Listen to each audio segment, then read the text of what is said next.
नमस्कार, बहुत स्वागत है आपका। आप देख रहे हैं क्रिमिनल्स। मैं हूं आपके साथ ऋतु ज्ञानवानी। आज क्रिमिनल्स में बात होगी बीजेपी नेता के मर्डर की, बात होगी उस दरिंदे पति की जिसने बेटे की चाहत में पत्नी की जान ले ली, और बात होगी एक और पति की जिसने अपने मासूम बेटे के सामने पत्नी को चाकुओं से गोद डाला। साथ ही बात होगी कुछ और खबरों की भी।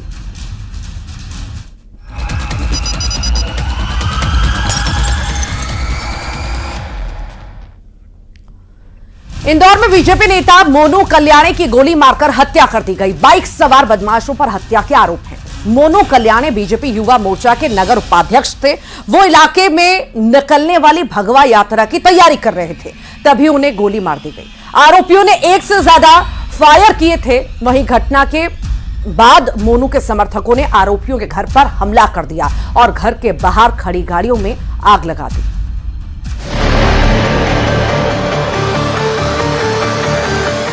मध्य प्रदेश के इंदौर में बीजेपी नेता की हत्या।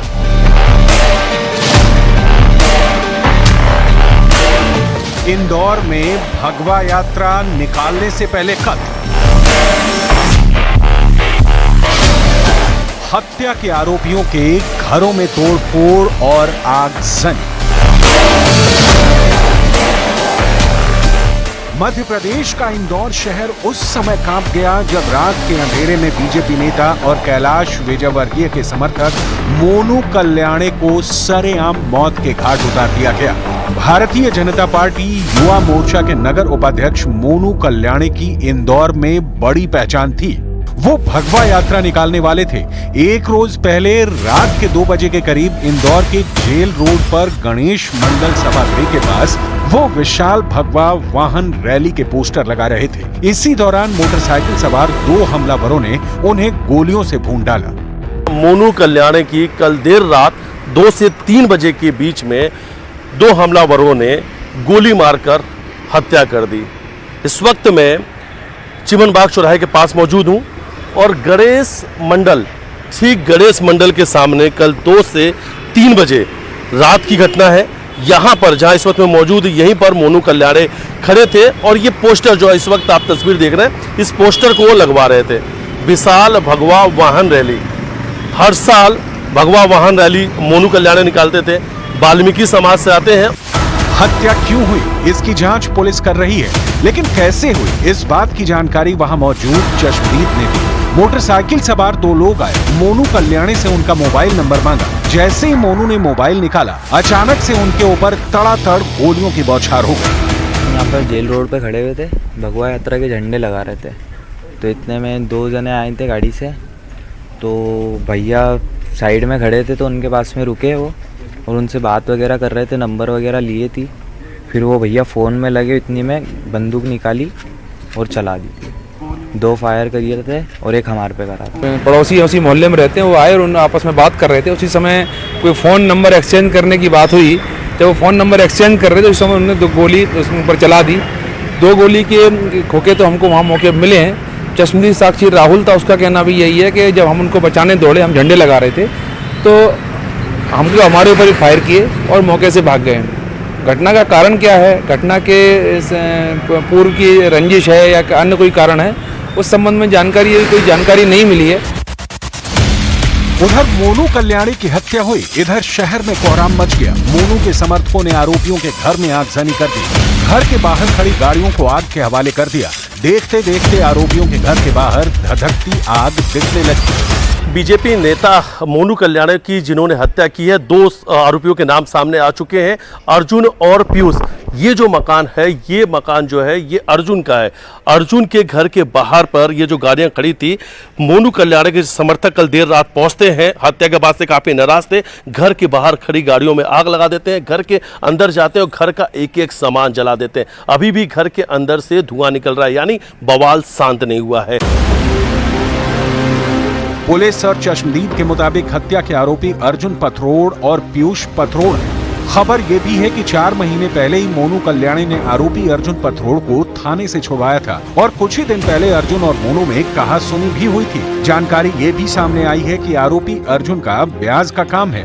बताया जा रहा है कि आरोपी अर्जुन और पीयूष मोनू कल्याणी की ही कॉलोनी में रहते हैं। क्योंकि मोनू कल्याणी के जो समर्थक है काफी गुस्से में, और मोनू कल्याणी का इस क्षेत्र में काफी बड़ा दबदबा है, युवाओं की बड़ी फौज है मोनू कल्याणी के पास में, और मंत्री कैलाश विजयवर्गीय के बेहद खास है, सबसे करीबी है जगह जगह पे। आज इंदौर की अगर हर एक चौराहे की बात करते हैं, हर एक चौराहे पर मोनू कल्याणी के पोस्टर लगे हुए हैं, क्योंकि आज शाम 5 बजे भगवा रैली निकलने वाली थी, और हर साल मोनू कल्याणी भगवा यात्रा निकाला करते थे।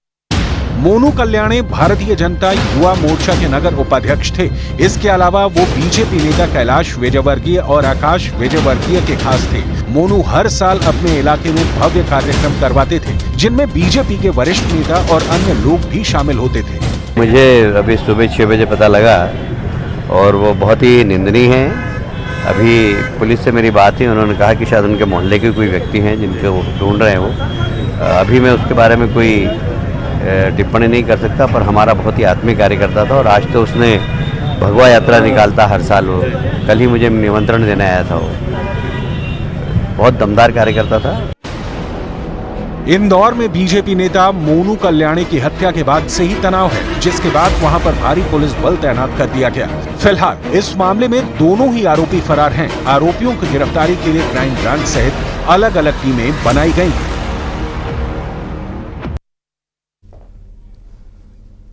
इंदौर से बड़ी खबर है, सूत्रों के हवाले से जानकारी मिल रही है। आरोपियों के घर पर अब बड़ी कार्रवाई होगी। हमलावरों के मकान पर बुलडोजर चलेगा। मकान तोड़ने की तैयारियां अब शुरू हो चुकी हैं। बता दें, नगर निगम ने मकान की नफ्ती की है। मोनू कल्याणी की हत्या के आरोपियों पर कार्रवाई होगी, और कार्रवाई की तैयारी में अब नगर निगम है, बुलडोजर चलाया जाएगा, बड़ी कार्रवाई को अंजाम दिया जाएगा।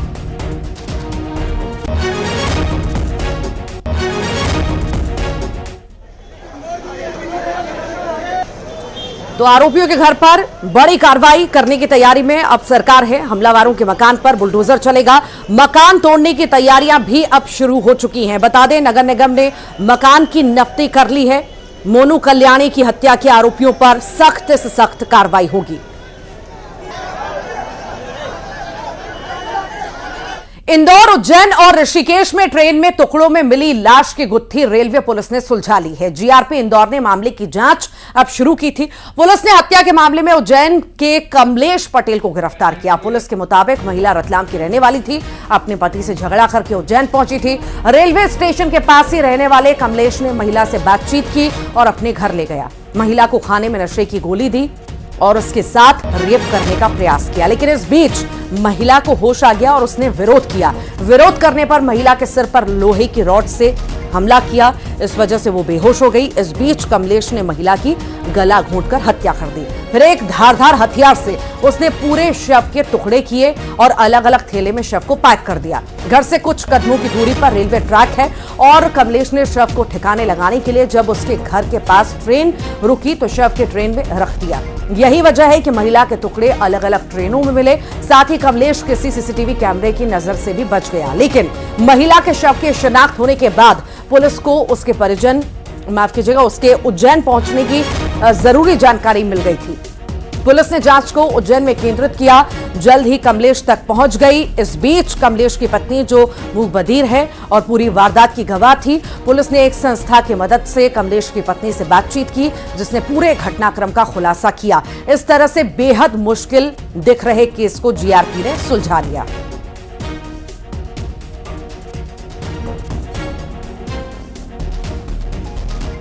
में स्टेशन में हीरा मिल की चाल में रहने वाला कमलेश, ये जो है उसको बहला फुसल कर अपने घर ले गया और वहाँ पर जो है उसे बुरी काम करने की नीयत से उसने छेड़छाड़ की, जिस पर उसने विरोध किया। विरोध पर करने से उसने अनायास ही उसको मारा, तो उसको लगा कि डेथ हो गई है और उसके बाद उसने गला घोंट कर उसकी हत्या कर दी और बाद में बॉडी को डिस्पोजल अलग अलग करने के लिए टुकड़े से काट के और बोरी और बैग में भर के अलग अलग ट्रेनों में रख के उसका डिस्पोजल किया। रतलाम की रहने वाली महिला के शरीर के 2 टुकड़े जो है ट्रेन में पाए गए थे। इसके बाद इंदौर जीआरपी पुलिस लगातार जांच कर रही थी, लेकिन आज इंदौर जीआरपी पुलिस ने इस पूरे घटनाक्रम का खुलासा किया है। आप इस वक्त देख सकते हैं, ये वही है कमलेश पटेल जो है हत्यारा, जिसने महिला की हत्या की थी। दरअसल महिला जो है रतलाम से अपने पति से विवाद कर उज्जैन बस में बैठकर आ गई थी। यहाँ पर कमलेश पटेल से उसकी मुलाकात हुई। कमलेश पटेल उसको भेला फुसलाकर अपने घर ले आया था। यहाँ पर महिला को उसने नशीला पदार्थ पिलाकर जबरदस्ती करने की कोशिश की, लेकिन महिला ने जब उससे विरोध किया तो फिर उसने महिला के सर पर लोहे की रॉड मारकर उसे बेहोश कर दिया। इसके बाद बाजार से धारदार हथियार खरीद के लाया और इसके बाद महिला के शरीर के टुकड़े किए गए, जिसमें 6 टुकड़े कर उसने अलग अलग बैगों में भरे और फिर इसी रेलवे पटरी के माध्यम से संभवतः यही बताया जा रहा है कि स्टेशन गया होगा और स्टेशन जाकर महिला के जो शव के जो टुकड़े थे वो उनको जो ट्रेन में रखने का काम किया, लेकिन जब तक वो दूसरे टुकड़े रख पाता लेकिन वो ट्रेन चल दी। इसके बाद उसने दूसरी ट्रेन में भी आधे शव के जो हिस्से थे वो रख दिए थे। लेकिन अब इस पूरे मामले में खुलासा हो गया है। मुखबिर जो उसकी पत्नी थी हत्यारे की, उसने इस पूरे घटनाक्रम का खुलासा किया है। अब फिलहाल आरोपी पुलिस की गिरफ्त में है और मुखबिर महिला की मदद से पुलिस ने आरोपी को धर दबोचा है। उज्जैन से अजय पटवा, न्यूज 18 मध्य प्रदेश। और अब बात खंडवा की, जहां बेटे की चाहत में पति ने पत्नी की हत्या कर दी। आरोपी पति ने पुलिस को फांसी लगाकर सुसाइड की झूठी कहानी बताई थी, लेकिन गला दबाकर हत्या करने का मामला निकला। आपको बता दें कि बैंक की शाखा में वसूली एजेंट का काम करने वाला गोविंद दाखिले 2 बेटियां होने के बाद पत्नी को लगातार ताना देता था और उसे प्रताड़ित भी करता था।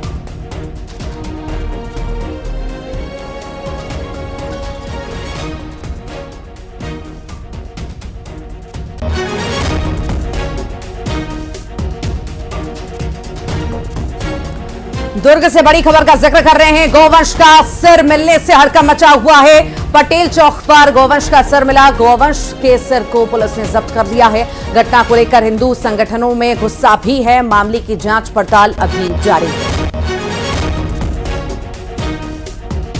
गौवंश का सिर पाया गया है और इससे हड़कंप मचा हुआ है। बड़ी संख्या में हिंदू संगठन के लोग भी पहुंचे हैं और कहीं ना कहीं उनमें गुस्सा है बहुत ज्यादा, चूंकि लगातार गौवंश की हत्याओं के मामले सामने आ रहे हैं और अब एक और मामला दुर्ग से सामने आया है जिसे लेकर के आक्रोशित लोग नजर आए हैं। ज्यादा जानकारी लेंगे सहयोगी मिथिलेश ठाकुर हमारे साथ जुड़ गए हैं। मिथिलेश, गौवंश की हत्याएं लगातार हम देख रहे हैं, इसमें इजाफा हो रहा है, बढ़ रही हैं। एक और ये मामला दुर्ग से, शुरुआती जांच में क्या कुछ सामने आ पाया है? क्या कोई गिरफ्तारी हुई है क्या? देखिए, इसमें अभी सर मिला है, वो तो सर अब डिपेंड करता है कि वो कहाँ से मिला है। सर क्या वो किसी जानवर ने गौवंश को काटा है, कुत्ते आदि ने कोई काटा है, या किसी ने जानबूझकर इस घटना को अंजाम दिया? ये तमाम जो चीजें हैं वो जांच के बाद में स्पष्ट होगी। पोस्टमार्टम इसका पूरा विधिवत करवाया जाएगा। लेकिन जिस तरह से ये गौवंश का सिर मिला है, इससे जाहिर है कि हिंदूवादी संगठन काफी आक्रोशित हो उठे हैं। आज पटेल चौक में पहुंचकर बड़ी संख्या में यहाँ पे पहुंचे हैं, जमकर प्रदर्शन किया जा रहा है और ये मांग की जा रही है कि जो लगातार प्रदेश में इस तरह की घटनाएं हो रही है उन पर रोक लगाई जाए। कुछ दिन पहले भी इन्होंने एक प्रदर्शन किया था जिसमें इस तरह की घटनाओं का दोबारा पुनरावृत्ति न हो, ऐसी मांग की थी प्रशासन से, और उसी बीच में एक और घटना हो गई। तो कहीं कहीं आक्रोशित जरूर है। पुलिस ने आश्वासन दिया है कि मामले में पूरी जांच करवाई जाएगी, निष्पक्ष रूप से जांच करवाई जाएगी और जांच के बाद में ये स्पष्ट हो पाएगा कि आखिरकार ये पूरा कारण क्या था। तो इस पूरे मामले में हिंदूवादी संगठन तो यही मांग कर रहे हैं कि इसकी निष्पक्ष रूप से जांच की जाए और जो भी दोषी हो उस पर कड़ी से कड़ी कार्रवाई की जाए, ताकि इस तरह की जो घटना की पुनरावृत्ति दोबारा ना हो। जी, ऐसी ही तस्वीरें सामने आती हैं। आखिर क्या मुख्य कारण माने? चूंकि हम देखते हैं आए दिन बड़ी संख्या में गौवंशों की हत्या या तस्करी लगातार हम देखते आ रहे हैं। बॉर्डर से भी कई बार जो है ट्रकों में भर करके ले जाया जाता है, पार कराया जाता है, अलग अलग राज्यों में पहुंचाया जाता है। तो आखिर इस पर रोक क्यों नहीं लग पा रही है? क्या माने इसे गंभीरता से नहीं लिया जा रहा? यही एक मुख्य कारण है। देखिए, गंभीरता से लिया जा रहा है, लेकिन इस पे पूरी तरह से रोक लगना आवश्यक है। और जिस तरह से सरकार भी ये आश्वासन दे रही है कि कार्रवाइयां की जा रही है, और निश्चित रूप से जब कार्रवाइयां की जाती है तभी लोग पकड़े भी जाते हैं। तो बड़ी संख्या में लोग पकड़े भी जा रहे हैं और कार्रवाइयां भी की जा रही है, लेकिन इसमें पूरी तरह से रोक लगना बेहद आवश्यक है, क्योंकि जिस तरह से घटनाएं जो होती है वो घटना की पुनरावृत्ति ना हो। क्योंकि ये देखा जाता है कि अक्सर ये देखा गया है कि गौवंश की तस्करी की जाती है, तो इस तरह की जो घटना है वो दोबारा ना हो और इस पे कड़े कानून बने और जो भी दोषी उस पर कड़ी कार्रवाई होगी तो निश्चित रूप से इसमें रोक लग सकेगी। लेकिन अभी एक और ये हिंदूवादी संगठन मांग कर रहे हैं कि इसमें ऐसे कानून भी बनाए और दूसरी सरकार भी प्रयास कर रही है। इसको ये कहना गलत नहीं होगा, लेकिन लगातार जो घटनाएं हो रही है वो जरूर चिंता का विषय है। इसमें तत्काल रोक लगना चाहिए, कार्रवाइयां भी होनी चाहिए, निष्पक्ष कार्रवाइयां भी होनी चाहिए। यही हिंदूवादी संगठनों की मांग भी है। ठीक, बहुत बहुत शुक्रिया मिथिलेश। और चलिए बात करते हैं खंडवा के, जहां बेटे की चाहत में पति ने पत्नी की हत्या कर दी। आरोपी पति ने पुलिस को फांसी लगाकर सुसाइड की झूठी कहानी बताई थी, लेकिन गला दबाकर हत्या करने का यह पूरा मामला निकला। आपको बता दें कि बैंक की शाखा में वसूली एजेंट का काम करने वाला गोविंद दाखिले 2 बेटियां होने के बाद पत्नी को लगातार ताना देता था और उसे प्रताड़ित भी करता था। बहरहाल पुलिस ने पति सहित सास अनीता बाई और ससुर सखाराम पर मामला दर्ज किया है और तीनों आरोपियों को गिरफ्तार भी कर लिया है। शाजापुर जिले के दुपाड़ा गांव में पति ने अपनी पत्नी की चाकुओं से गोदकर हत्या कर दी। जानकारी के मुताबिक पति पत्नी के बीच लंबे समय से विवाद चल रहा था। पत्नी कुछ दिन पहले ही मायके से घर लौटी थी। बीती रात भी दोनों के बीच विवाद हुआ और पति ने पत्नी पर चाकू से वार कर उसकी हत्या कर दी। इस पूरे विवाद के दौरान दोनों का 8 वर्षीय बेटा भी घर में मौजूद था, जिसने पूरा यह घटनाक्रम देखा, पुलिस को बताया। लालघाटी पुलिस मौके पर पहुंची, शव को पोस्टमार्टम के लिए भिजवाया। पुलिस ने पति के खिलाफ मामला दर्ज कर लिया है और जांच भी शुरू कर दी है। अभी आपकी बहन ने बताया कि किस वजह से मारते कुटते थे? कुछ मारते इस वजह से ही था, बस परेशान करना, चिढ़ना, नशा करता था, गांजा वांजा पीना, चरस पीना। उनको शरीर पर 3 चाकू के घाव जो प्रत्यक्ष देख रहे थे, वो देख रहे हैं और काफ़ी विवश तरीके से हत्या की गई है। पुलिस ने भी मर्ग कायम कर लिया है। शॉर्ट क्लेम रिपोर्ट प्राप्त करके इसको 300 की टाइमिंग की जाएगी और फिर आगे विवेचना की जाएगी। सतना जिले के गोहारी गांव में पुराने विवाद को लेकर एक व्यक्ति की हत्या कर दी गई। रामलाल कोल अपने एक साथी के साथ सड़क पर खड़ा था, तभी गांव का रंजीत और उसका दोस्त पहुंचा और रामलाल से गाली गलौज करते हुए कंक्रीट से सड़क पर कई बार पटका और गर्दन को पैर से दबाकर मार डाला। शोर शराबा होने पर गांव के लोग दौड़े, लेकिन तब तक आरोपी भाग निकला। रामलाल को आनन फानन में अस्पताल पहुंचाया गया, जहां डॉक्टरों ने उसे मृत घोषित कर दिया। पुलिस नामजद आरोपी के खिलाफ मामला दर्ज कर तलाश में जुटी है।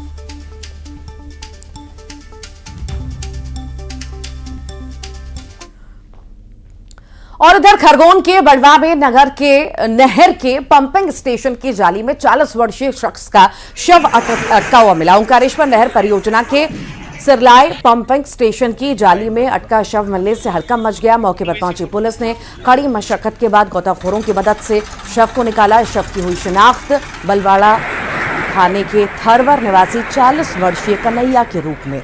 युवक के भाई ने बताया कि शुक्रवार की सुबह नाश्ता करके ओंकारेश्वर के लिए निकला था और ओंकारेश्वर में ही एक पार्किंग स्थल पर काम करता था। घर नहीं पहुंचने पर परिजनों ने गुमशुदगी की रिपोर्ट भी कराई। सूचना की थी कि एक डेड बॉडी पावर प्लेट के पंप में फंसी है। सूचना पर उन्होंने देहाती नालसिल्ली उनकी तरफ से सूचनाकर्ता की तरफ से किरण कुमार से और मौके की कार्रवाई कर अस्पताल में लाए हैं। उसकी इलाज चल रही है। आगर मालवा में 18 जून को टोल कर्मचारी के साथ हुई लूट का पुलिस ने खुलासा कर लिया। एसपी विनोद सिंह ने मामले का खुलासा करते हुए बताया कि ऑनलाइन गेमिंग में रुपए हारने के बाद टोल कर्मचारी ने खुद ही झूठी वारदात रची थी। उन्होंने बताया कि खुद को धारदार हथियार से घायल कर 1,40,000 की लूट बताई थी। घायल के घाव और टोल से घटनास्थल पहुंचने के समय और टोल की राशि में अंतर से पुलिस को शंका हुई थी। बहरहाल मामले में नलखेड़ा पुलिस ने आरोपी टोलकर्मी श्याम सिंह को गिरफ्तार कर लिया।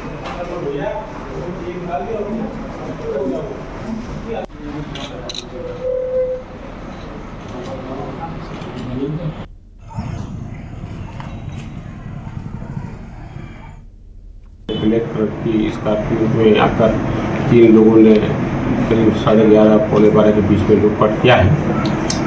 1,40,000 रुपये वो बैग पर रखे थे, उसको छीन के ले गए और उसका छीनने का विरोध किया तो उसके पेट में दाहिनी ओर 2 चाकू की बात की।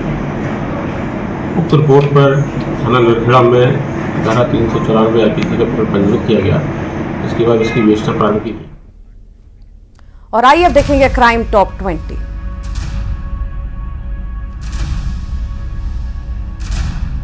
सख्ती में सो रही पत्नी को पति ने उतारा मौत के घाट, धारदार हथियार से वार कर की हत्या। पुलिस ने आरोपी को गिरफ्तार कर शुरू की पूछताछ। खंडवा में बेटे की चाहत में पत्नी की हत्या, पुलिस को बताई सुसाइड की कहानी। पति ने गला दबाकर की थी हत्या। 2 बेटियों होने के बाद देता था ताने। दतिया में बदमाशों के हौसले बुलंद, पेपर देकर लौट रही छात्रा का बदमाशों ने छीना बैग। छात्रा ने की पुलिस में शिकायत, आरोपी गिरफ्तार। सतना में पुरानी रंजिश के चलते शख्स की हत्या, बीच सड़क पर गर्दन को पैर से दबाकर ली जान, मौके पर से आरोपी फरार। शाहजहांपुर में बेटे के सामने पति ने पत्नी को चाकू से गोदा, दोनों के बीच आए दिन होता है विवाद। बेटे ने पुलिस को बताई पूरी कहानी। आगरमालवा में पुलिस ने किया लूट का खुलासा, टोलकर्मी ने खुद ही रची थी साजिश, खुद को धारदार हथियार से किया घायल। 1,40,000